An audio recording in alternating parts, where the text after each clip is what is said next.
Hello everyone, how's it going? Welcome to Crack a Pack a Day. Every day, I'm going to open a booster pack of Magic the Gathering cards and evaluate the contents, choosing one of them to take, as if I were taking part in a draft, and this was pack 1, pick 1. Today, we're going to be opening a pack of Battle for Zendikar, so let's crack it and have a quick look.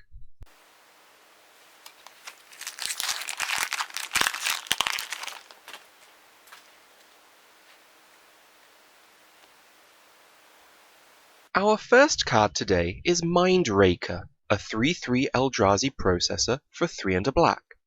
It has Devoid, and when it enters the battlefield, you may put a card an opponent owns from exile into that player's graveyard. If you do, each opponent discards a card. A 3/3 for 4 isn't great, but is playable.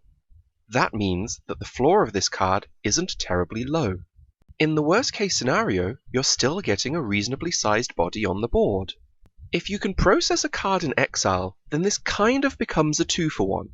It's not a strict 2 for 1, since your opponent won't have spent any mana to cast the card, but you're still getting rid of one. By the time you can cast this, there's a good chance that whatever's left in your opponent's hand will be pretty important, whether that's a bomb or a land that they need to get up to their bomb. However, there's always a chance that they'll have a spare card or possibly even no hand at all. All in all, this seems like a nice card in a process deck, though I don't think it's a terribly high pick. Outside of a weak pack, I wouldn't take this first. Territorial Bailoff is a 4/4 beast for 4 and a green.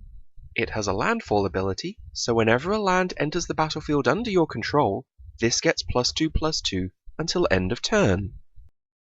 By the time you manage to cast this creature, you're probably not going to have too many lands left in your hand, so triggering the landfall ability is going to mostly be a case of being lucky and drawing one from your deck. Otherwise, this is just a 4/4 for 5, which is a good enough body, if unexciting. Overall, I don't think this is a great card, but you'll probably still put it into your deck. I won't be taking it first, though. Royal Mage's Trick is an instant for 3 and a blue. It has Converge, so creatures your opponents control get -X/-0 until end of turn, where X is the number of colors of mana spent to cast this spell. Then you draw a card. Unlike most Converge cards, you'll probably be quite happy only casting this with 1 or 2 colors of mana. It's likely that even such a small debuff across your opponent's entire team will be enough for you to come out ahead. This spell is probably best when defending, since you can double block and trade only one of your smaller creatures for each of your opponent's bigger ones. It is entirely possible that if you're attacking and your opponent double blocks your creatures, then you could cast this and potentially kill most of their creatures without losing any of yours, but that seems a little like best case scenario mentality. Since you draw a card when you cast Royal Mage's Trick, I feel there's very little downside to the spell. The worst case scenario I can think of is if your opponent has a single big creature and you only have islands and no creatures yourself. At that point, it only saves you 1 life and replaces itself, but at least it draws you a replacement. Overall, this seems like a pretty nice card. It doesn't have too many weaknesses, and it has a lot of potential to do a lot of work, in the right circumstances. I could see myself picking this first. Dutiful Return is a sorcery for 3 and a black. Return up to 2 target creature cards from your graveyard to your hand. Despite being a 2 for 1, I'm not a huge fan of this card. You need to have some good creatures already in your graveyard, and then you've got to take a turn off to bring them back to your hand. You still have to recast them, and if the thing that killed them is still around, then they're probably not going to last too long anyway. This card can take the place of a draw spell in your deck, but it's not as good in all situations. It's better in the situation where you have some good creatures in your graveyard, but it's not as good when you know that your good creatures are still somewhere in your library. Overall, This is a very variable card. You can't afford to play too many spells that don't affect the board, so there's a good chance that you wouldn't play this even if you drafted it. I won't be taking this first. Kitesale Scout is a 1/1 core scout for white. It has flying. A 1/1 with flying just doesn't have enough of an impact on the game to be worth playing, even for only 1 mana. Even if you manage to play it on turn 1, it's not going to do enough damage over the course of the game to make much of a difference, and is very unlikely to prevent your opponent from attacking you. And it's a horrible top deck if you draw it any time after the first turn. I think that Kitesale Scout is a bad card, and I'm not going to be taking it. Reckless Cohort is a 2/2 human warrior ally for 1 and a red. It must attack each combat if able, unless you control another ally. That downside is a pretty harsh one. Usually, you'd want your creatures to be able to attack and block at will, especially if you're not in control of the game, so having to attack each turn makes this not very good. The stats are fine, but being unable to block for the most part, and being forced to attack every turn, even into your opponent's bigger creatures, makes this just not a good card. At best, this is filler in an aggressive deck. I won't be taking this card. Inspired Charge is an instant that costs 2 white. Creatures you control get +2/+1 until end of turn. You really want to know that you're in a deck with a lot of cheap creatures or token makers before you take cards like this. The more creatures you have in play when you cast this, the more powerful its effect becomes, so you're going to want to fill your side of the table with as many creatures as you can. Since it's an instant, you can use it on your turn or your opponent's. It can be a good offensive combat trick or a good defensive one. All in all, this is a card that fits into a certain deck type, but isn't really a card that you want to take first. Volcanic Upheaval is an instant for 3 and a red. Destroy target land. For the most part, if you're going to take 1/1 removal, you're probably going to take creature destruction. Creatures are the most common spell type in Limited and do the most to affect the game. Land destruction, on the other hand, isn't a great idea. Whilst there are times when you can destroy your opponent's only source of a particular colour of mana, those are few and far between. And they're certainly not worth taking a spell like this and running it in your main deck. As nothing better than a sideboard card, I won't be taking this. Gideons Reproach is an instant for 1 and a white. It deals 4 damage to target attacking or blocking creature. This feels like a pretty powerful card. For 2 mana, you can take out an important creature with toughness 4 or less.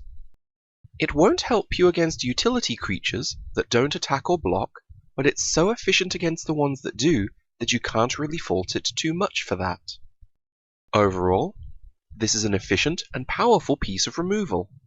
I'll certainly consider picking this. Touch of the Void is a sorcery for 2 and a red. It has Devoid and deals 3 damage to target creature or player. If a creature dealt damage in this way would die this turn, exile it instead.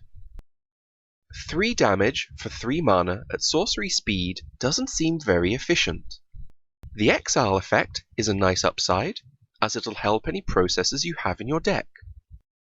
Overall, this seems like a playable, if inefficient, burn spell. You'll play this in your red deck, but you won't want to take it first. Our first uncommon is Grip of Desolation, an instant for 4 black. It has Devoid and lets you exile target creature and target land. Put simply, Grip of Desolation is a 2/1, with the potential to be a 3/1. Whilst destroying a land isn't usually that useful, taking out an Awakened land is usually worth it, as is destroying your opponent's only source of a particular color of mana. As an instant, you have the chance to blank one of your opponent's spells by casting this in response to a targeted spell, and if you remove all the targets of the spell, then that spell is counted on resolution. You've even got the chance to blank an awaken spell that normally doesn't have any targets by destroying the land that the awaken ability itself targets. Overall, as a 2-for-1 with the potential to be a 3-for-1, this is a very strong spell. There's a good chance that I'll take this first. Unified Front is a sorcery that costs 3 and a white. It has Converge, and you put a 1/1 white core ally creature token onto the battlefield for each color of mana spent to cast this spell. Being honest, casting Unified Front with only 1 or 2 colors of mana is going to be a letdown. If you cast it with 3 colors, then you're probably satisfied with what you get, but you're only really going to be happy if you get the full 4 tokens out of this. It's worth noting that the creatures are allies, so this can help you to trigger rally abilities multiple times in one turn with a single card. At that point, you might find it acceptable to only cast it with 2 colors of mana, because if you have powerful enough rally abilities, you're playing this card for the allies rather than for the tokens themselves. I can't really consider picking this here. I'd have to be invested in a multicolor Converge deck or an ally deck before I wanted to take this card first. Retreat to Coral Helm is an enchantment for 2 and a blue. It has a landfall ability, so whenever a land enters the battlefield under your control, you can choose to either tap or untap a target creature or scry 1. The biggest issue with this card is that it's terrible in the late game. If you don't have any lands in hand when you cast this, then you're going to be relying on drawing new ones to be able to use it. Even if you cast this on turn 3, you're not affecting the board. You will get some use out of its abilities, since you'll presumably have a couple of lands left to play, but I don't think that's really good enough to make up for a lack of late game power. All in all, I reckon this isn't a very good card, and I won't take it here. Today's rare is Dust Stalker, a 5/3 Eldrazi for 2 black-red. It has Devoid, Haste, and if you control no other colorless creatures at the beginning of an end step, then you return it to its owner's hand. A 5/3 for 4 is pretty good. The power's very nice, though you'll have to watch out for that lower toughness. The haste is good too, as it means that if you cast this on turn 4, then there's a reasonable chance you can hit your opponent for 5 damage straight away. I'm of the opinion that the last ability is more of a benefit than a drawback. If you have no other colorless creatures, then you can cast this, attack with it straight away, then if it's still alive, you put it in your hand in the end step, preventing your opponent from using sorceries or enchantments to remove it. However, doing so will tie up your mana for turn after turn if you want to keep doing that. And on the downside, it does make it harder for you to build your board presence if you don't have any other colorless creatures or if your opponent keeps removing them. Overall, I reckon this would be a very nice curve topper in a super aggressive black-red deck. I'm not sure it's powerful enough for me to want to take it first here though. We also have a Plains and a core ally token. Let's review all the cards in our pack, shall we? I feel that the most powerful cards in this pack are Royal Mage's Trick, Gideon's Reproach, and Grip of Desolation. Gideon's Reproach has the lowest ceiling, I reckon, since at best it's probably only a 1-for-1. You might be able to engineer a 2-for-1 if you attack with a bigger creature into 2 smaller creatures and remove one of them, but that's a very specific scenario. It is, however, the most efficient spell of the 3. Royal Mage's Trick has the most variance. It can be as bad as gain 1 life and draw a card, or as great as win the game. I think the average case will probably net you something like a 2-for-1, as well as replacing itself. Grip of Desolation is probably the most individually powerful card, being a guaranteed 2-for-1 with the chance for a 3-for-1. It is expensive, and lands aren't often what you want to destroy, but there will be times that you're going to want to destroy one. Taking all of that into account, I think my choice here is Grip of Desolation. Whilst the other two are cheaper, I feel that since it has the least variance while still giving an automatic 2-for-1, it's the best of the three. Grip of Desolation is my pick. And that's about all we've got time for today. If you disagree with my choice, then please let me know in the comments below, on Facebook, or on Twitter. Have a good day now!